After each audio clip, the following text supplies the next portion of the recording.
Aeropuerto Internacional de Madrid, España, 20 de agosto de 2008. A bordo del vuelo de Spanair 5022 embarcan 172 personas, 166 pasajeros y 6 miembros de la tripulación. Les espera un vuelo de 3 horas desde Madrid hasta Las Palmas de Gran Canaria. El trayecto se realizará en un McDonnell Douglas MD-82, fabricado en 1993.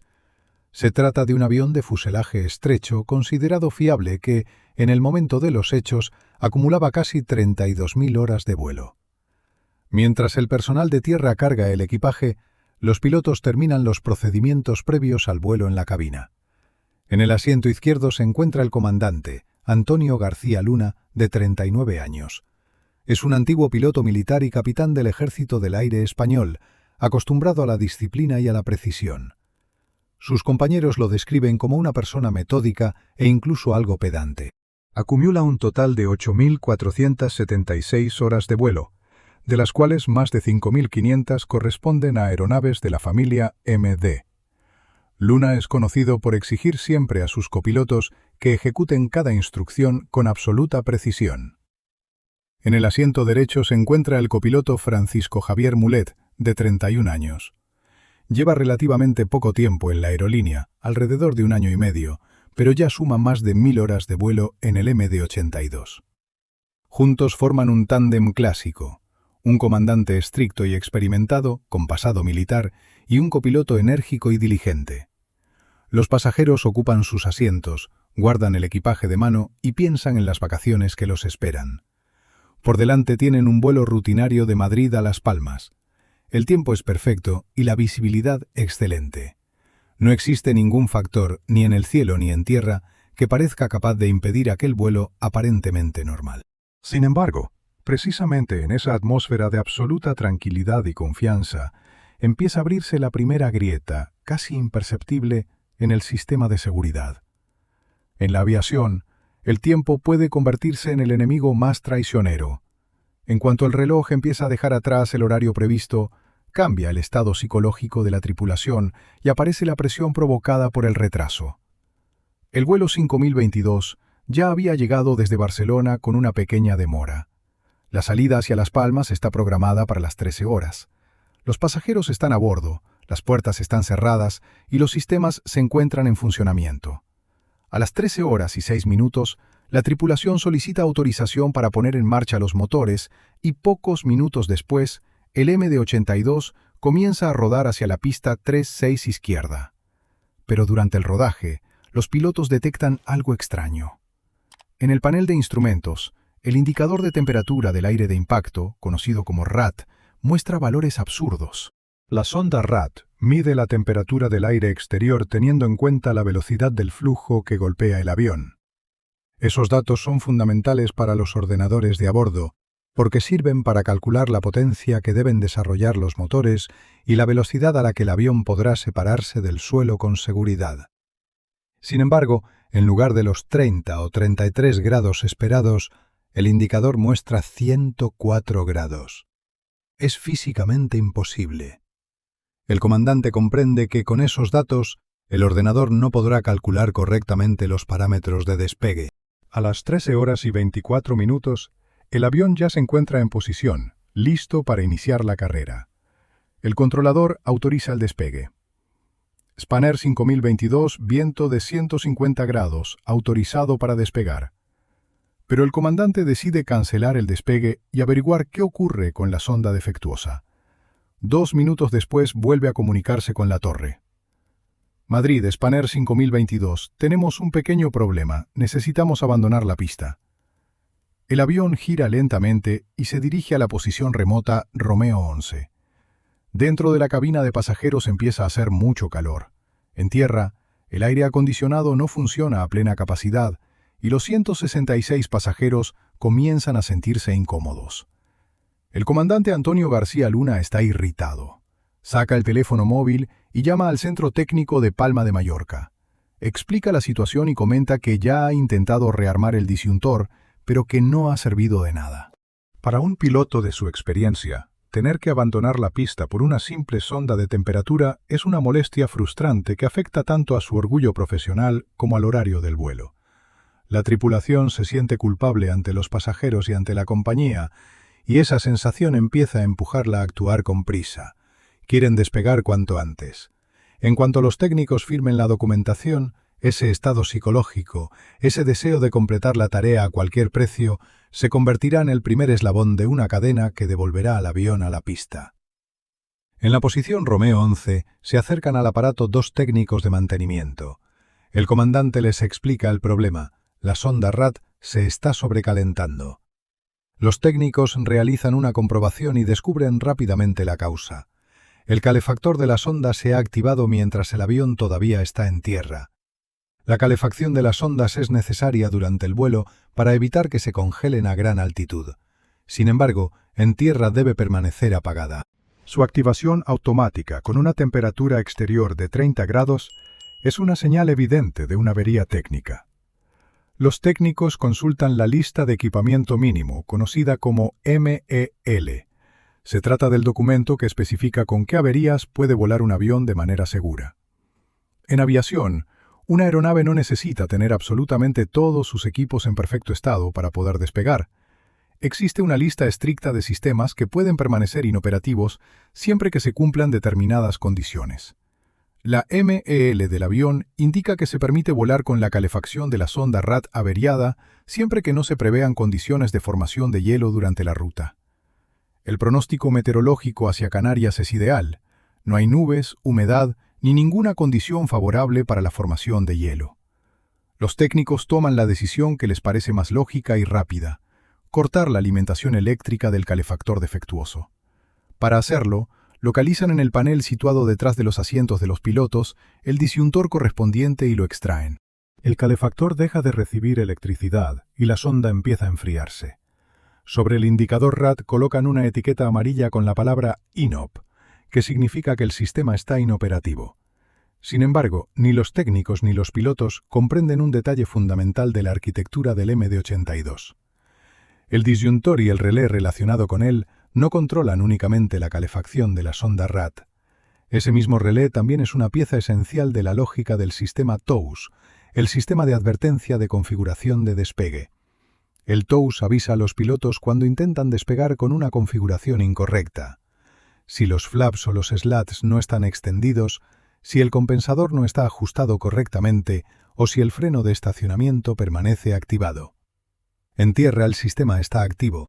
En vuelo, se desactiva para evitar falsas alarmas. Al extraer el disyuntor, los técnicos colocan involuntariamente el TOWS en modo de vuelo. El avión sigue inmóvil sobre el suelo, pero su cerebro electrónico cree que ya está en el aire.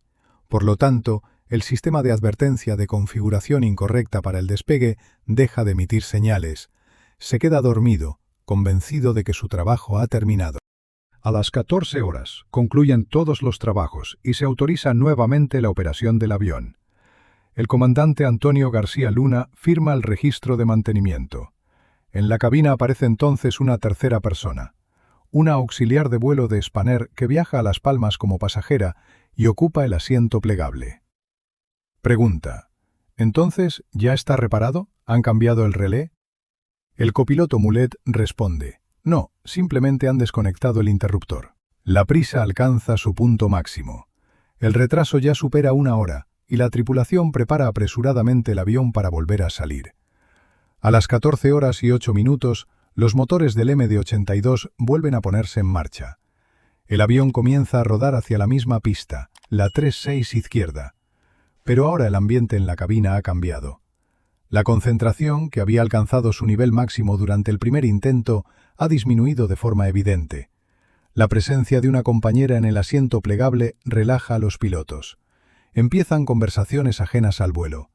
Es una violación grave de la regla de cabina estéril. Esta norma establece que, desde la puesta en marcha de los motores y hasta alcanzar una altitud de 3.000 metros, los pilotos no deben hablar de nada que no esté relacionado con los procedimientos operativos. Cualquier distracción puede resultar fatal. La tripulación comienza a leer las listas de comprobación.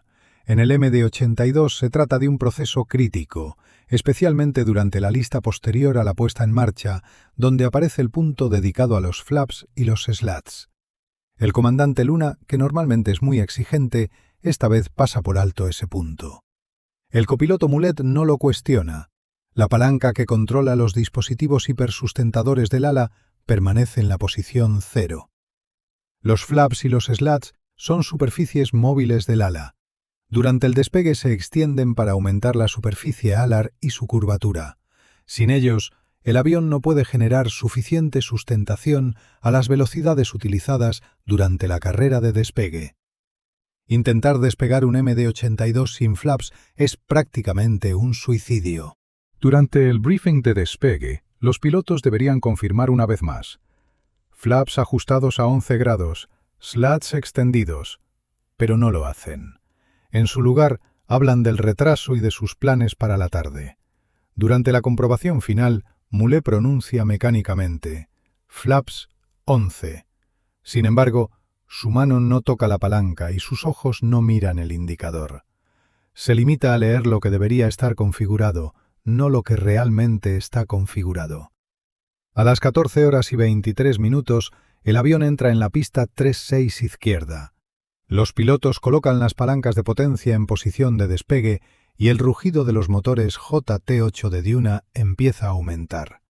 El avión inicia la carrera. Si el sistema TOWS hubiera estado operativo, en ese preciso instante habría sonado por toda la cabina una alarma fuerte y desagradable. Flaps, slats. Habría sido la última oportunidad para detenerse. Pero dentro de la cabina solo hay silencio, interrumpido por el ruido creciente del viento y la vibración del tren de aterrizaje.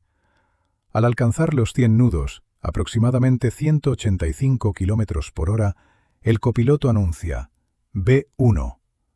Es la velocidad de decisión. A partir de ese momento, ya no se puede abortar el despegue, porque la distancia restante de pista no sería suficiente para detener el avión con seguridad. La única opción es continuar. Después escucha la orden. Rotación. El comandante tira de la columna de control. El morro se eleva, pero en cuanto el tren principal abandona el hormigón, comienza una situación catastrófica. Sin los flaps extendidos, el ala del MD-82 pierde inmediatamente la sustentación. El avión no asciende, se hunde en el aire. 4 segundos después de separarse del suelo, la columna de control empieza a sacudirse violentamente en las manos del comandante. Es el stick shaker, la advertencia de entrada en pérdida. El copiloto grita presa del pánico: ¡fallo de motor! Es un error clásico. Los pilotos confunden con frecuencia las vibraciones de una entrada en pérdida con una avería o destrucción del motor. En medio del pánico, hacen algo que termina de condenar al avión. Durante un instante reducen el empuje de los motores. Eso priva al aparato de sus últimas reservas de energía. El avión eleva el morro hasta los 18 grados, tratando de aferrarse a un aire que ya no puede sostenerlo. Después se inclina 20 grados hacia la derecha y golpea el suelo. La enorme aeronave, que avanza a 280 km por hora, queda fuera de control. El MD-82 cruza una carretera y cae junto al arroyo de la Vega, partiéndose en 3 secciones. Los depósitos, llenos de combustible para el largo vuelo hacia las islas, se incendian de inmediato. Una enorme bola de fuego devora lo que apenas un segundo antes era un orgulloso avión de pasajeros. Cuando las primeras dotaciones de bomberos llegan al lugar, se encuentran con un auténtico infierno. El humo del queroseno en llamas puede verse desde el centro de Madrid. De las 172 personas que viajaban a bordo, solo sobreviven 18. Todas estaban sentadas en las primeras 9 filas. El impacto las expulsó del fuselaje hacia el arroyo y el agua las protegió de una muerte casi segura entre las llamas. La Comisión de Investigación de Accidentes e Incidentes de Aviación Civil de España se enfrenta a una tarea extremadamente difícil. Debe averiguar cómo un avión técnicamente apto, tripulado por pilotos experimentados, pudo estrellarse con unas condiciones meteorológicas perfectas. El balance es aterrador: 154 fallecidos. Los análisis determinan que 119 personas no murieron por el impacto, sino a causa del incendio posterior. Otras 32, incluidos ambos pilotos, sufrieron lesiones mortales en el momento de la colisión.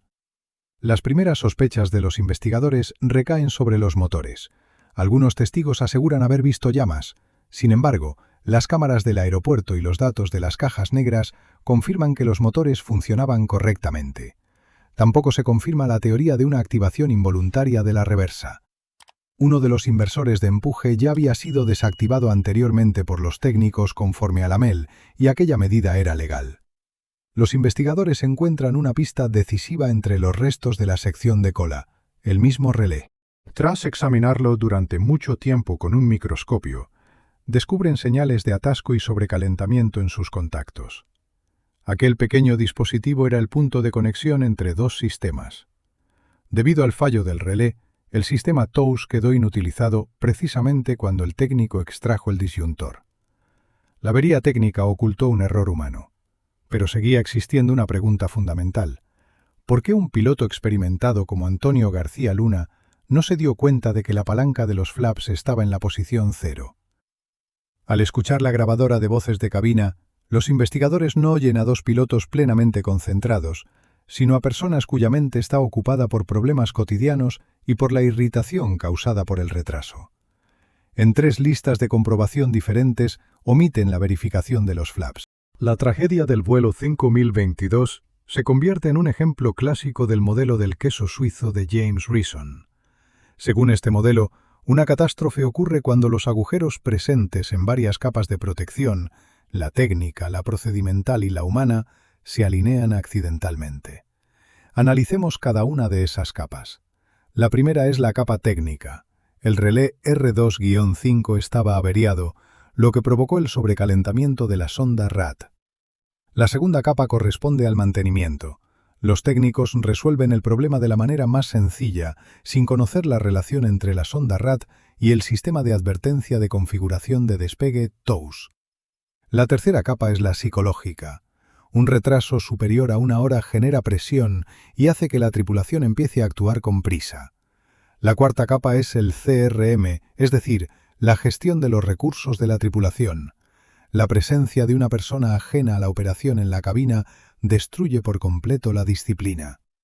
Y la quinta capa corresponde a los procedimientos. Los pilotos leen las listas de comprobación de manera automática, sin verificar físicamente cada elemento.